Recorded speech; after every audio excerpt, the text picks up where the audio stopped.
वक्रतुंड महाकाय सूर्यकोटी समप्रभ निर्विघ्नं कुरु मे देव सर्वकार्येषु सर्वदा. सर्वांना माझा प्रेमपूर्वक आदरपूर्वक नमस्कार. आपल्याला भारतीय संविधानाने दोन मूलभूत असे गोष्टी दिलेल्या आहेत, त्या म्हणजे एक आहेत अधिकार आणि दुसरा आहे कर्तव्य. आज समाजामध्ये प्रत्येकजण आपला अधिकार गाजवण्याचा प्रयत्न करतोय. तो आपल्या घरात असेल, समाजात असेल, गावात असेल, आपल्या नोकरीच्या ठिकाणी असेल, शाळेच्या ठिकाणी असेल, कुठेही असो, अधिकारावर जास्त भर दिला जातोय. पण एक बाजू अधिकार महत्त्वाचा आहे, पण दुसरी बाजू कर्तव्य, याची सुद्धा आपण जाण ठेवली पाहिजे. आज मुलगा असो किंवा मुलगी असो, आपल्या आईवडिलांवर आपला अधिकार गाजवण्याचा प्रयत्न करतायत. सगळे नाही, पण काही कुसंस्कारिक असतात, स्वार्थी वृत्तीचे असतात, ते लोक करतायत. आपल्या भावावर अधिकार गाजवण्याचा प्रयत्न करतायत. लहान असून सुद्धा मोठ्या भावावर अधिकार गाजवण्याचा प्रयत्न करतायत. पण आपलेही काही कर्तव्य आहेत, ही गोष्ट ध्यानात ठेवली पाहिजेत. बापाचे लेकराप्रती आणि लेकराचे वडिलाप्रती कर्तव्य महत्त्वाचे आहेत. पण आपण अधिकार गाजवतोय फक्त बायकोचे नवऱ्याप्रती आणि नवऱ्याचे बायकोप्रती, त्याचबरोबर नवऱ्याचे सासू सासऱ्याशी आणि आईवडिलांप्रती, आणि बायकोचे सासू सासऱ्याशी आणि आईवडिलांप्रती. अशा प्रकारे अनेक कर्तव्य आहेत, पण कर्तव्याचा विसर जवळपास 90 ते 95% लोकांना पडलेला आहे. हे सांगायला कुठंतरी आम्हाला लाज वाटते. प्रत्येकाने आपापले कर्तव्य जर प्रामाणिकतेने पार पाडले तर निश्चितपणे आपल्याला आपल्या जीवनामध्ये कधीच काही कमी पडणार नाही. आनंदी, समाधानी आणि उत्तरोत्तर आपली प्रगतीच होणार आहे. पण बरेच जण अधिकार गाजवत आहेत, हा माझा अधिकार, तो माझा अधिकार, वगैरे वगैरे. पण कर्तव्य काय निभावले, आपण काय निभावत आहात, याची सुद्धा जाण असणं अत्यंत आवश्यक आहे.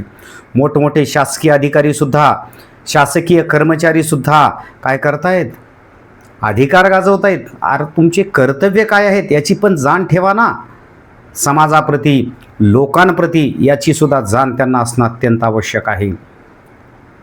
कारण तुम्ही महाराष्ट्र लोकसेवा आयोग, लोकांची सेवा करण्यासाठी, केंद्रीय लोकसेवा आयोग, म्हणजे या पदावर, या परीक्षांच्या माध्यमानं तुम्ही त्या पदावर बसता आणि त्याच्यानंतर तुम्ही तुमचे अधिकार गाजवता. पण कर्तव्य कुठं आहेत? लहानापासून मोठ्यापर्यंत अधिकार पण तेवढेच महत्त्वाचे आहेत आणि कर्तव्यसुद्धा तेवढेच महत्त्वाचे आहेत. माझं कर्तव्य आहे, माझ्याकडे येणाऱ्या प्रत्येक विद्यार्थ्याला संस्कृत विषयामध्ये आउट ऑफ मार्क्स मिळाले पाहिजेत आणि त्याला पाठांतराच्या संदर्भामध्ये, लिखाणाच्या संदर्भामध्ये परिपूर्ण करण्याची जबाबदारी माझी आहे. कारण मी जे काही 4 पैसे फीस घेतो, त्या फीसच्या मोबदल्यात त्या विद्यार्थ्याला उठापर्यंत मार्क्स मिळवून देणं हे माझं कर्तव्य आहे. आणि अधिकार, फीस कमी असेल जास्त असेल, ती मागण्याचा अधिकार मला आहे. पण गरज पडत नाही आम्हाला, स्वतः पालक आणून देतात. जेव्हा त्यांना शक्य होईल तेव्हा आणून देतात. आणि खूपच अडचण पडली तर आम्ही फोन केला तर ते स्वतः आणून देतात. सौभाग्यवान आहोत त्या बाबतीमध्ये. म्हणून अधिकाराबरोबर कर्तव्य तेवढेच महत्त्वाचे आहेत. ही गोष्ट आपण सर्वांनी ध्यानात ठेवावी. आपल्या आईवडिलांची, आपल्या गुरुजनांची, आपल्याला सहकार्य केलेल्या सर्वांची जाणीव ठेवणं अत्यंत आवश्यक आहे. आपल्या अडचणीच्या कामामध्ये ज्यांनी ज्यांनी आपल्याला मदत केली त्यांना सहकार्य करणं आणि त्यांची परतफेड करण्याची क्षमता, ज्यावेळेस आपण सामर्थ्यवान बनू त्यावेळेस आपण त्यांची परतफेडसुद्धा केली पाहिजेत. घरचे असो, बाहेरचे असो, सर्वांशी सामंजस्याने, माणुसकीने आणि आनंदाने राहिलं पाहिजे. आपला एकही शत्रू असता कामा नये. एकाच्याही मनामध्ये आपल्याविषयी वाईट भावना निर्माण झाली नाही पाहिजे. अशा पद्धतीचे वर्तन आपले असणं अत्यंत आवश्यक आहे असं मला वाटतं.